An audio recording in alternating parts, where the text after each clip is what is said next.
Boker Tov. Today's Daf Yomi is Kiddushin Chav Gimel, Kiddushin 23.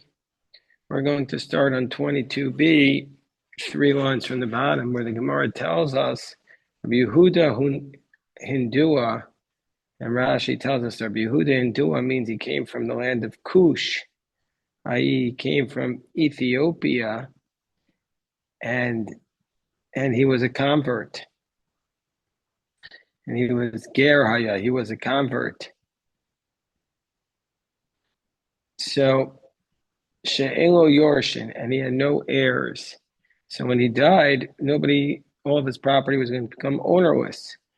Have a cholash, and he became sick. All Mar Zutra Shiuabe, Bar Zutra came to visit him. Chazia the Takafay Alma Tuva, he saw that Rabbi Yehuda Indah was about to die.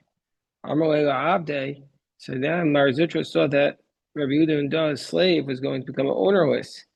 So he said to the slave of Rabbi Yehuda Indai, Shlofai misanai, remove my shoes, va'amtinu beisa, and take them up to my house, because this way you'll be working for me when your master dies, so I'll automatically acquire you. Gemara has a discussion, what was the nature of the slave? Some say he had to do this because the slave was an adult. And so therefore, if he didn't have the slave doing work for him when Rabbi Yehuda died, the slave would have automatically acquired his freedom. On the top of Chav Gimel Amud Aleph 23a, Zeh Pirish L'Misa, Zeh Pirish L'Chaim. As soon as Rabbi Yehuda died, he became totally under the property of Mar Zutra. That Ika the Amri, and some say no, Katonave, even though he was a minor. With the low Abba Shaul, not like Abba Shaul. So, like the Tanakama who argues with Abba Shaul, the Tanya we learned, Ger Shemes, let's say you have a convert who died, who Bizbezu Yisrael Nechasav, and the Jews want to take over this ownerless property. Vayu Ba'en Avadim, Ben Gedolim, Ben Ketanim, Kanu Atzman. So, according to this Tanakama, the slaves, even if they're minors, acquire themselves, and that's what Mar Zutra was relying upon here, that this slave was going to acquire himself. Therefore, he had to do this technique to maintain his status as a slave. But it's not like Abba Shaul, because Abba Shaul taught, Abba Shaul, Mergedolim, Kanu Atzman, B'nei Chorin, Ketanim, Koah Machzik, Ben Zachaben. So the adults, according to Abba Shaul, acquire themselves, but the minors, they can't acquire themselves because they're minors. Whoever takes hold of them has acquired them. So Mar Zutra did not pass like Abba Shaul, and so therefore he had to have the minor slave doing activity for him, or else he would have acquired himself. So then we said that a Canaanite slave acquires his freedom from his master in one of several ways. Either according to the first position of the Mishnah, which is Rabbi Meir, it's by giving money to other people. That by other people giving money, meaning to say that other people give money to the master on the condition that this person will become free.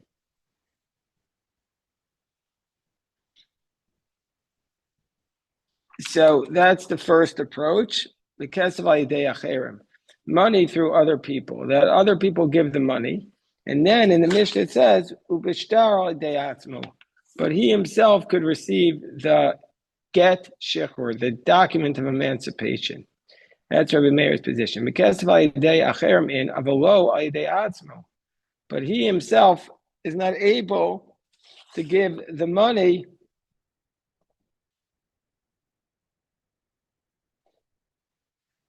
He himself is not able to give the money to the master, meaning to say the slave himself.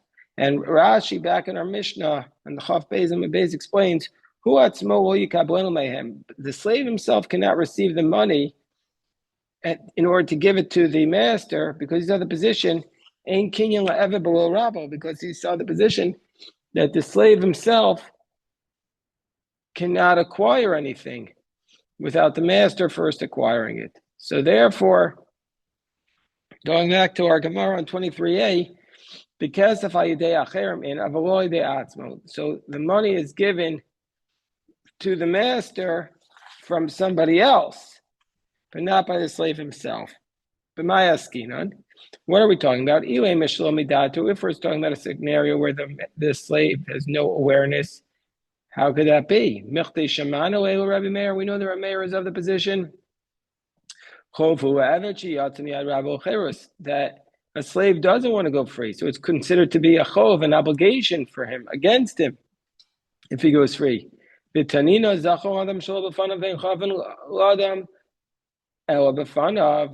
that you can acquire something on behalf of somebody else without their consent, but you can't obligate somebody unless they have their consent. So if that's the case, so why is he able to do this without his consent? It must be that the slave is giving his consent. And it's teaching us that the slave can acquire freedom if other people give the money to the master, but he himself can't. Why can't he? Because he's not able to acquire anything. The master would acquire it, so therefore the slave can't buy his freedom. Mar says, well, if that's your argument, but what's the next clause? Rabbi Meir says, that the contract, the get shechror, the slave could acquire it by himself, which implies through himself, but not through others. He can acquire it through himself, but not through others. So the Gemara says, and if we're going to say, we're in the middle of 23a, good morning, Harold, and if we're going to say, if we're going to say that it's happening through others, so again, what does the concluding clause say? Which implies through himself, but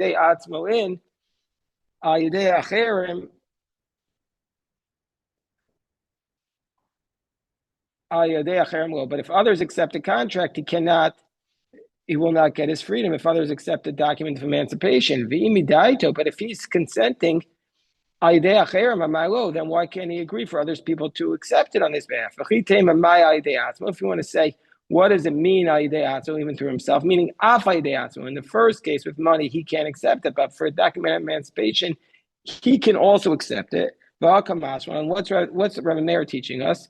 That the money and the contract, that the money and the contract are coming at once. And that's what he's telling us, the Gito V'yado, that he's getting his freedom and the contract and the document of emancipation at the same time. And that's why he's saying, and that's what Rabbi Meir is teaching us, and that's why he's able to accept the document of emancipation. But we didn't learn this elsewhere. The Tanya we say in the Brisa Bishtar,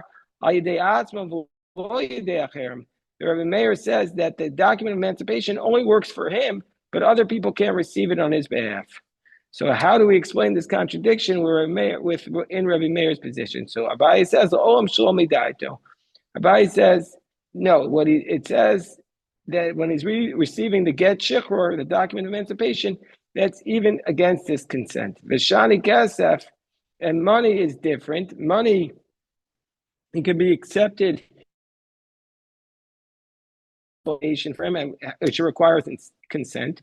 With respect to money, Rabbi Meir allows it. All the kaniwe bal karcho, since money can acquire the slave against his will, makniwe bal karcho, his freedom can also be acquired against his consent. Like Gemara says, well, yachish tar nami. Well, then, if that's Abai's logic, a contract can also, a get shikr can also work against his consent. Gemara says, no, the documents are two separate things. The document of emancipation is different than the document of acquisition.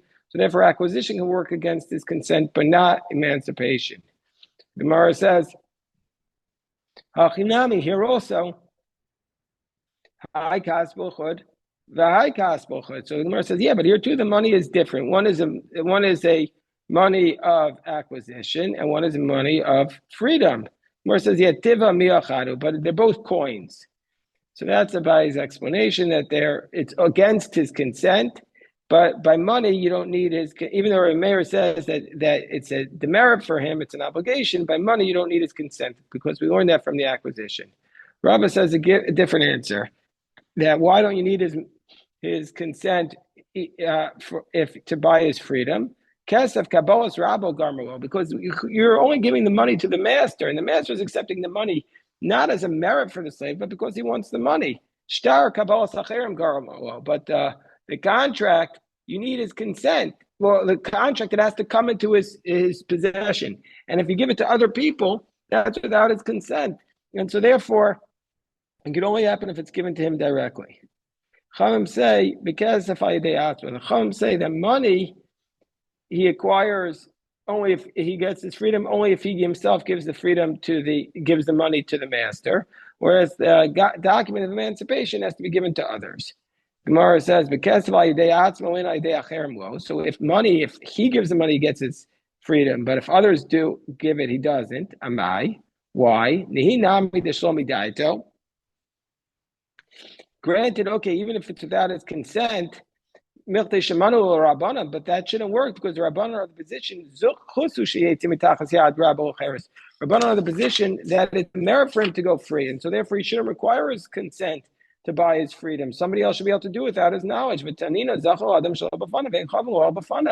could do something to the person's benefit without their knowledge. If you want to say when he buys his freedom means so in addition to what other people do it, he can also do it on himself. And the rabbis are teaching us that he can get his own money. If that's the case, but the next clause says the contract is with the get shikra works through other people. But why not? Why doesn't it work by himself? Don't the rabbis agree that the get shikra and his freedom come at the same time, and therefore he has his freedom? And if you want to say it means it means through himself and also through others. And the rabbis are saying that the teaching is that it's to his advantage to go free. If that's the case, the rabbi should have put both laws together because they're both of the position, and it's a merit for him to go free. We should have combined them and taught both money and contract, whether by himself or with others, because the rabbis are the position, it's a merit for him to go free. So the Gemara says, Ella must be what the position of the Chacham is, because of with money, he can go free whether he gives the money or other people give the money, even without his consent,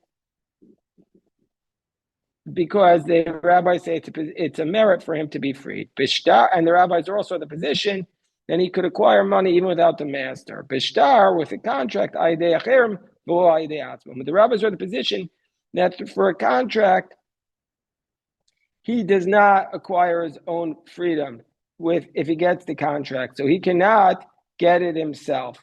So that's the position of the rabbis. Bishtar acherim v'lo atzmo.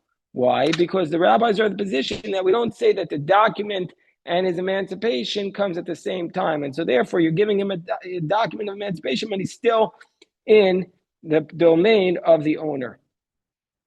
Rabbi Shimon ben Elazar, and that position is actually a third position in the Mishnah, which wasn't apparent. And that position of Rabbi Shimon ben Elazar, who says, Shimon ben Elazar says,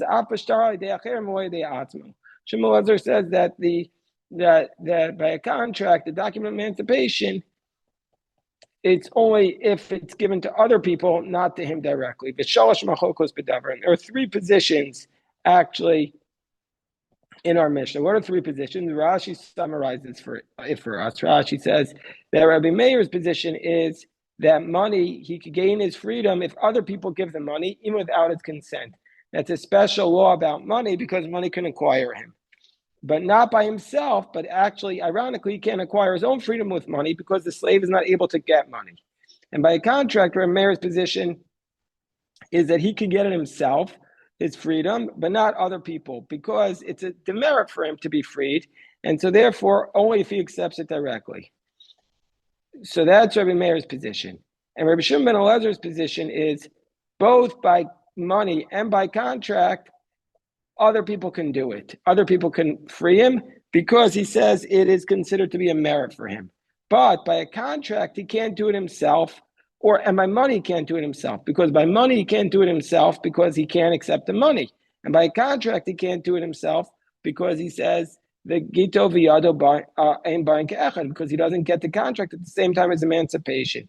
And so therefore, Rabbi Shimon ben Elazar says that he can only do it through other people, but not by himself. That's how he acquires his freedom. And the Rabban of the Mishnah say as follows: they say by money he could be released both by others and by himself, because he says he can acquire his own acquisition, and it's a merit.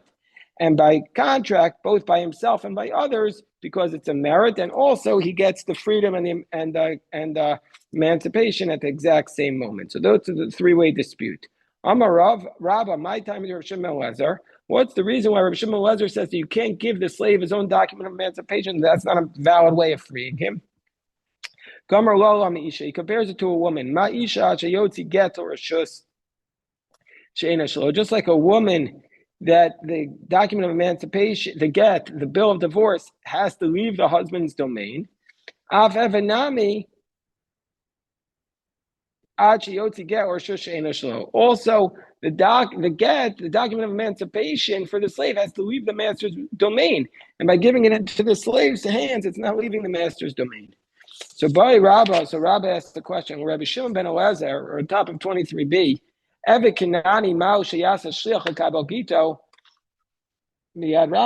Canaanite slave appoint an agent to receive the document of emancipation on his behalf from the master? Do we say given the Gomer lo Isha, since we compare it to a woman, so it's like a woman, Isha, just like a woman can appoint an agent to receive her get.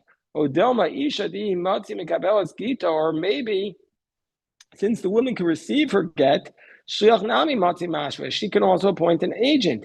Eved iu lo mekabel gita, but a slave cannot receive his document of emancipation according to Rabbi Shimon ben Elazar. So shliach nami lo matzi mashve. So maybe he also can appoint an agent. Basar Debai, after Rabbi asked the question, Hadar Pashta, he answered it. Lo lami isha, that we're going to compare it to a woman. So we're going to say it's like a woman, ki isha. And just like a woman can appoint an agent, so too can the slave. The Gemara says,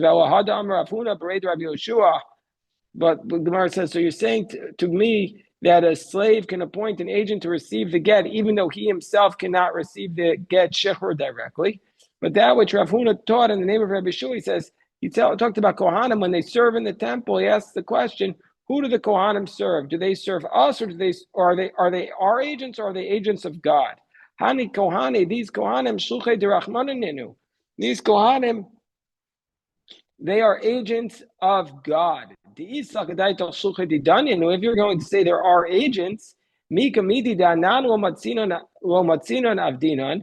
can't. How is it possible that the Kohanim could be our agents? We can't serve in the temple. But these Kohanim are indeed capable of serving. So if we can't serve, how could they serve? So therefore, they must be agents of God. But according to your logic, says the Gemara, according to the logic of Rabbi Shimon ben Elazar, should say that even though they can't be agents, they should still be able. Even though we can't serve, the Kohanim are still capable of being our agents. So the Gemara says, "V'loi, it's not the case. That it's totally different." The reason why the Kohanim are agents of God is because we Jews, we're not even under the rubric of sacrifices at all. But a slave is within the rubric of a divorce. The Tanya because even though a slave cannot receive his own document of emancipation, he can act as the hand of his friend to receive the document of emancipation from the friend's master. So he's limited by his own master, but he is able to receive it on behalf of another slave to receive the document of emancipation, because then it's leaving the domain of the master. So now we say, but the Mishnah said that the Chachamim might say that he can gain his freedom through, we had said in the Mishnah, bekesef al yidei atz, money through his own money. According to Chachamim, the slave can give his own money. The Chachamim say money through himself, and the contract even going to other people, as long as when he gives the money to achieve his own emancipation, as long as it's other people's money. Name about kamiflige. So Rabbi Meir says he can do it himself with money as long as he gets the money from other people. So how is this dispute? Name about kamiflige. What's a dispute? Rabbi Meir savar ein kinyan le'eved b'lo rabo. Rabbi Meir says he can't get the money from other people. The slave can never acquire money, and so therefore, how is he going to acquire his freedom? Vein kinyan le'isha b'lo ba'ila. Rabbi Meir also says a wife doesn't get her own money; it's her husband's money. Rabbanan savar yesh kinyan le'eved b'lo rabo. Rabbanan say no. The slave can acquire his own money even though he's a slave of the master. And a woman, a wife, is able to collect her own money separate from her husband. Amar Rabba, Amar Rav Sheshes. So Rabba says, and Rav Sheshes, Kuli Alma and Kinyan Levin below Rabba. So even the Chachamim say that the slave cannot acquire money without the master. And everybody's also the position in Kinyan Leisha Bobawa. Everybody's on the position that a wife cannot acquire the money without her husband. What are we talking about here? And how is the slave able to acquire himself according to the Chachamim? Giving him, the slave here, money. He's giving, let's say, $100. He says, I'm giving you this $100, but only on the condition that your master doesn't get it. So there, Rabbi Meir Sabar Ki Amrei Kani, when he says it's to him acquire it, Kani Aviv Kani Rabbi, the slave acquires it and the master acquires it. And then when he says to him on the condition, well, kum kamar, we ignore that. And so therefore, and so therefore, Rabbi Meir says you can't do it. You can't make a condition against the Torah. And so therefore, the master has acquired the money, even though the person giving the money said on the condition the master doesn't get it. Master has gotten nothing. And therefore, as a consequence of this, the slave can't use that money. Whereas the Rabbanan are of the position, keeping the Amrei Amanas, since he says on the conditional clause, Ahani le Tanai, it works. And so therefore, the slave gets this money and he can acquire his freedom. Where the Rebbe Lazar Omar, Kol Ki Agav, the Rebbe Lazar disagrees. Rebbe Lazar says, no, this whole position, this is how we're going to explain the dispute to Rebbe Meir and the Chachamim. Kol Ki Agav, the Koyamo, Pliki, the Kana, Evan, Kani Rabbi. Even the Chachamim say everything that the slave acquires, the master acquires. Rachamai Askirin can go into Akni le'achar mana. He says, I'm giving you this $100, but only on the condition that you go free with it. Well, Rameir says you can't make such a condition. Immediately the slave acquires it, so immediately the master acquires it, and the slave can't use that money to go free, and so therefore it's not valid, and the money is transferred, and the slave is out of luck. The Rabbanan Savri with the day Nami Alo Kamak anyway. That the Rabbanan in this case are of the position, they say that the master himself doesn't get this money. With the day Nami Alo Kamak anyway, that the slave himself didn't acquire this. He says, I'm only giving it to you on the condition that you go free with it.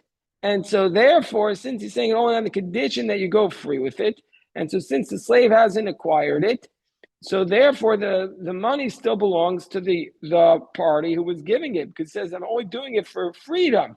And so therefore the slave and the master don't get it, and so therefore the slave is basically going to be able to be freed from it using these circumstances.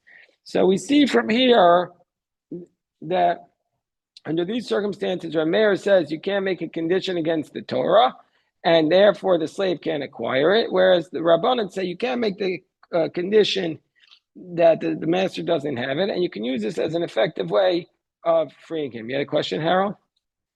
Yes, suppose a slave receives an